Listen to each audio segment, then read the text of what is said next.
Health টিপসে আপনাদের সবাইকে স্বাগতম জানাচ্ছি। আমাদের আজকের আলোচনার বিষয়, বাদাম কাঁচা খেলে উপকার বেশি নাকি ভাজা খেলে?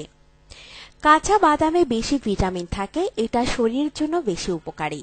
যারা কখনোই বাদাম খান না তাদের তুলনায় যারা সপ্তাহে একবারেরও কম বাদাম খান তাদের মৃত্যু ঝুঁকি 60%।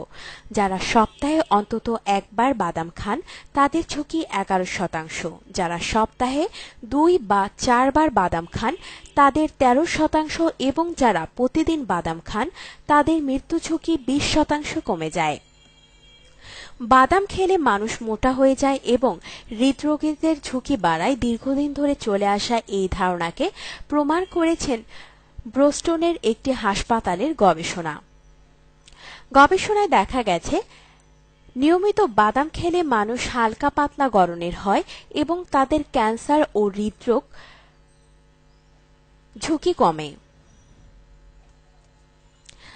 ডক্টর ইয়াং বাও এই গবেষণা পরিচালনা করেন এবং তা নিউ ইংল্যান্ড মেডিসিন জার্নালে প্রকাশিত হয়। রিপোর্টে বলা হয়েছে, বিশেষ করে বয়স্ক লোকদের হৃদরোগ হলে যে ঝুঁকি থাকে তা কেটে যায় বাদাম খেলে। এক্ষেত্রে স্ট্রোকের সম্ভাবনাও কমে যায়। আপনার জীবনকে আনন্দময় করে তুলতে এবং বিভিন্ন স্বাস্থ্য টিপস ও পরামর্শ পেতে আমাদের চ্যানেল সাবস্ক্রাইব, লাইক ও শেয়ার করবেন। ধন্যবাদ।